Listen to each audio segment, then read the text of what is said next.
Mesdames, Messieurs, bonjour. C'est un plaisir pour moi de vous retrouver sur cette émission.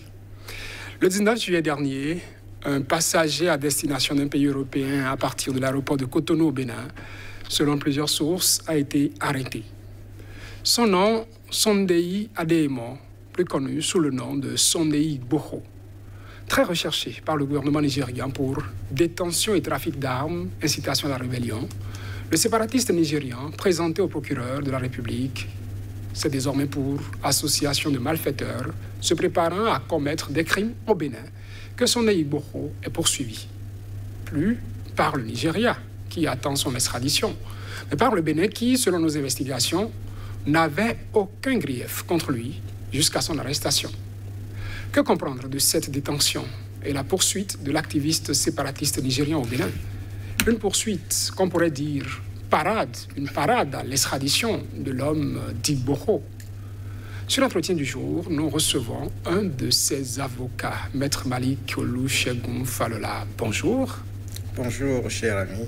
Vous êtes avocat à la Cour d'appel de Paris. Je suis avocat à la Cour d'appel de Paris. Enseignant à la faculté de droit de l'Université d'Abou-Kalali au Bénin. Merci d'avoir accepté notre invitation, j'allais dire. Merci. Pour votre client, comment passe-t-on, après 24 heures de séjour dans un pays, au chef d'accusation de détention d'armes, incitation à la rébellion, à association de malfaiteurs dans un autre pays voisin, alors qu'on a séjourné dans ce pays que pendant 24 heures, selon des propos de ses avocats?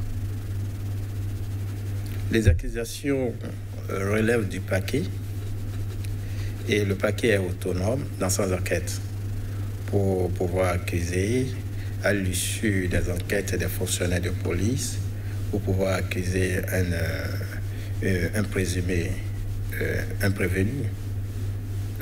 Nous, en tant qu'avocats, nous avons des limites dans nos déclarations. Mais M. Adeyemo ne se comportait pas jusqu'à son arrivée à Cotonou comme un complice ou auteur des accusations prises à son encontre au Bénin. En moins de 24 heures, il est arrivé au Bénin à 7 h du matin. Il s'est retrouvé à 7 h du matin le 18 juillet. Il a passé la nuit jusqu'au 19. Il s'est retrouvé 19 juillet. Le lendemain, il s'est retrouvé vers 23h, vers 22h à l'aéroport de Cotonou pour se rendre en Allemagne.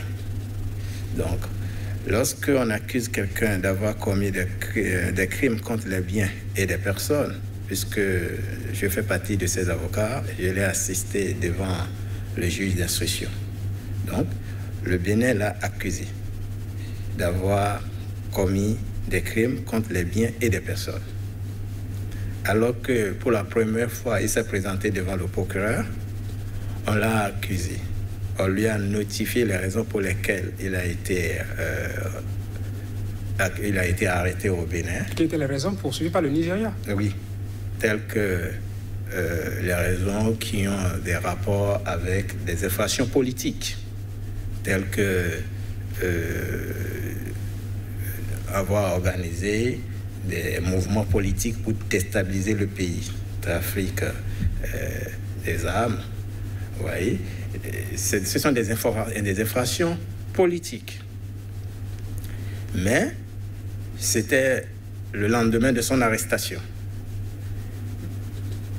Voilà. Le lundi passé, c'est le jeudi de la semaine dernière, on lui a notifié des infractions qui ont été commises sur le territoire nigérien. Ce sont des infractions politiques.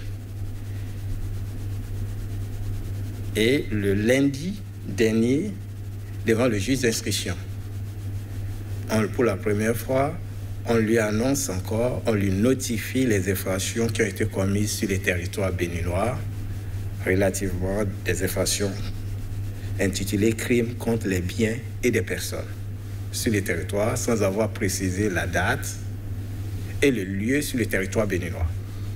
Je vais vous demander, Maître Falola, comment comprenez-vous ce chef d'accusation? Est-ce que le Bénin cherche à se protéger d'une certaine manière, à défaut d'extrader Sunday Igboho vers le Nigeria, comme le gouvernement nigérien le souhaite, ou le souhaiterait? Oui, je ne peux pas dire oui, je ne peux pas dire non. Mais en réalité, aujourd'hui, nous sommes dans notre propre droit. Vous savez, nous avons le Bénin aujourd'hui est mieux placé. C'est pas que le Bénin cherche un moyen pour pouvoir se défendre devant le Nigeria. Le Bénin, c'est un état de droit. Il faut qu'on puisse réfléchir comment protéger ce monsieur. Vous savez, c'est une affaire de droit international. Même si, monsieur, une fois qu'il s'est retrouvé au Bénin, le Bénin est impliqué dans cette affaire, directement. Une fois qu'il s'est retrouvé sur le territoire béninois, le Bénin doit intervenir dans sa protection. C'est-à-dire que s'il réussissait à partir du Bénin pour sa destination initiale, le Bénin avait des explications à donner, c'est ça? Bien sûr. Si M. Adéyémon n'avait pas rencontré des difficultés à l'aéroport du Bénin et qu'il s'en est échappé librement, et qu'il est recherché,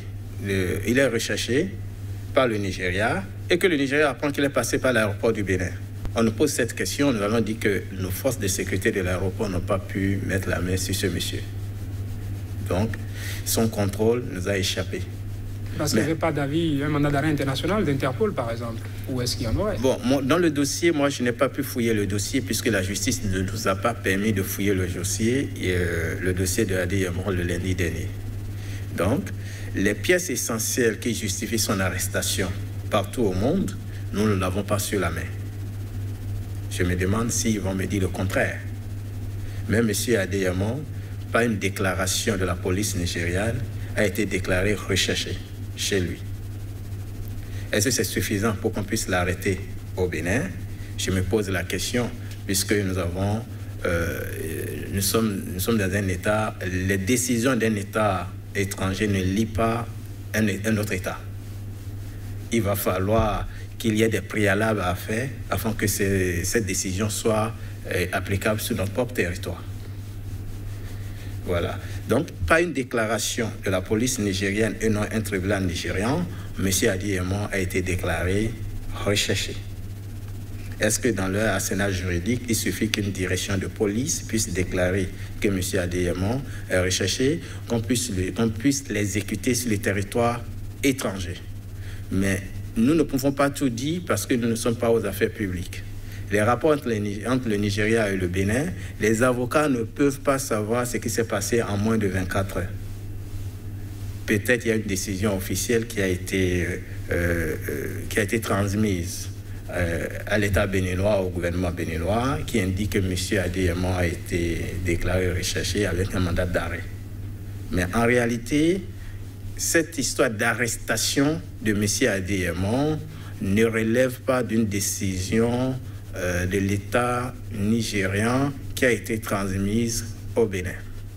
Nous n'avons pas eu des documents, des actes, des pièces de conviction dans ce dossier qui justifient qu'une institution nigériane de sécurité, vous savez, c'est un État fédéral. Donc, ou bien il est recherché par l'État nigérian, pas un acte nigérian, mais de fil en aiguille, dans le dossier, on a des actes de l'Interpol que je n'arrive pas à lire puisque on m'a fait comprendre qu'il y a une pièce d'Interpol dans le dossier. Je leur ai posé la question de savoir, il ne s'agit pas qu'on a une pièce d'Interpol. Les pièces d'Interpol reposent sur quelle décision administrative de la République fédérale. Ces pièces d'Interpol doivent être accompagnées d'une décision, d'un décret, d'un arrêté, voilà, d'une décision de justice dans cette condition, comme une ordonnance qui donne l'ordre, qui est une ordonnance dans laquelle il est ordonné d'arrêter en tout point du monde ce monsieur qu'il a recherché pour avoir commis un crime. Nous n'avons pas tous ces documents. Là, deux choses l'une. Soit la justice béninoise arrive à prouver que c'est constitué ce chef d'accusation d'association de malfaiteurs, soit elle n'arrive pas à prouver et serait obligée de relâcher son Neiboro. Et puisque vous soutenez que jusqu'ici, vous n'avez pas de pièces, en tout cas, vous n'avez pas pu consulter le dossier pour voir s'il y a des pièces vraiment qui prouvent, en tout cas, à suffisance, ce chef d'accusation du Bénin. Est-ce que votre client, s'il était acquitté, ne risque pas toujours cette extradition si, entre-temps, le gouvernement nigérian se formalisait et transmettait un acte officiel au Bénin? demandant son extradition? C'est une bonne question que vous avez posée. Vous savez, la question de l'extradition, c'est une question qui relève des conventions internationales, des conventions sous-régionales, des conventions régionales et des conventions bilatérales. Nous avons de bons rapports commerciaux avec le Nigeria qui se reposent sur des conventions bilatérales. Mais nous avons des conventions de la CEDEAO qui expliquent comment, dans quelles circonstances quelqu'un qui est soupçonné d'avoir commis un crime ou un délit au Nigeria qui est recherché ou dans l'espace de la CEDEAO pouvait être extradé au Nigeria. Lorsqu'il sera acquitté par la justice béninoise, remis en liberté, il ne pourra pas être extradé au Nigeria. Je vous le dis. Selon les conventions, selon le droit d'asile. Vous voyez, lorsque vous êtes soupçonné d'avoir commis des infractions politiques telles qu'il a fait au Nigeria, il n'y a pas de contestation. C'est une figure de contestation politique au Nigeria. C'est un idéologue. Soit dit en passant, son Igbo fait partie de ceux qui prônent pour la création d'un État Yoruba. Bien sûr. Au Nigeria. Donc, il a été accusé, poursuivi, persécuté dans l'exercice de ses droits politiques dans son pays d'origine. Lorsqu'il arrive dans un premier État, sur le sol d'un premier État, il doit faire le premier acte qu'il doit faire, il doit faire une demande d'asile, ce qui n'a pas été fait. Lui pensait se rendre, puisque c'est un résident de l'État allemand. Il a sa famille. Il a épousé une femme allemande d'origine nigériane, donc il se permet de partir en Allemagne, se réfugier auprès de sa famille, s'occuper de la vie de sa famille, et l'histoire est arrivée. D'accord, on l'a arrêté à l'aéroport, puisqu'il était recherché par le Nigeria. Donc, on sait que le Bénin, en réalité, devait lui demander d'aller faire la demande d'asile et d'être placé sous la protection internationale. Les conventions que nous avons signées dans l'espace de la CEDEAO ne nous permettent pas. Elles stipulent que dès lors que quelqu'un est persécuté pour des raisons ethniques ou des raisons raciales, ou bien il a été persécuté pour ses opinions politiques, il ne peut pas faire l'objet d'une extradition dans l'État requérant. Lorsque le Nigeria aurait même demandé ou aura demandé d'extrader ce monsieur, le Bénin ne peut pas l'exécuter parce que le Bénin, c'est un État de droit. Le Nigeria aussi ne devait même pas demander son extradition pour des infractions politiques parce que lui aussi, il a signé une convention. Donc, il va se permettre de respecter la convention. C'est ce qui fait que, jusqu'à aujourd'hui, on ne peut pas faire une déclaration que le Nigeria a fait une demande d'extradition. Mais ce monsieur, on ne peut pas aussi l'autoriser de partir. On ne peut pas aussi le placer directement sous la protection internationale. Ce n'est pas suffisant pour lui, pour sa propre sécurité. À l'échelle de tout ce qu'il a organisé comme mouvement populaire au Nigeria, il risque de subir ici aussi ce que vous appelez de faire l'objet d'être une victime de terrorisme et de mettre le pays d'accueil aussi en insécurité. Vous voyez, on va le placer dans quel pays, il va s'installer dans quelle ville au Bénin qui va assurer sa propre sécurité. Quand on connaît la proximité entre le Bénin et le Nigeria. Et Nigeria. Donc, la meilleure solution pour lui et pour nous, les Béninois, et pour les populations béninoises, c'est de le placer dans une maison, dans une résidence surveillée pour sa propre sécurité. Mais la justice béninoise a trouvé qu'il aurait commis un crime contre les biens des personnes, selon le juge d'instruction. Je ne vous arrête pas, M. Falola. Quand on sait que, bon, c'est vrai qu'on parle de séparatisme au Nigeria, qu'il n'y a pas que son Iboro, il y a par exemple Nandi Kanu qui a été extradé vers le Nigeria. Est-ce que ce n'est pas des signes... Bon, vous savez, c'est un signe, mais ça dépend de la faiblesse de chaque État. Vous pensez que l'État qui a extradé Nandi l'État qui a extradé ce monsieur un pays européen? Oui, mais c'est une faiblesse de cet État. Vous voyez, c'est un État de l'Afrique de l'Est. Vous savez que c'est un État de l'Afrique de l'Est. Je me demande si ceux-là ont une procédure d'extradition digne qui assure la protection de ceux qui sont persécutés pour des raisons d'infraction politique dans leur pays. Je me demande. En aucun cas, ceux qui sont victimes de persécution pour des raisons politiques ne peuvent pas être extradés dans leur pays d'origine. C'est un principe international. Nous avons chez nous ici des politiques qui ont fui vers la France. On les a accueillis. Je ne vais pas citer des noms.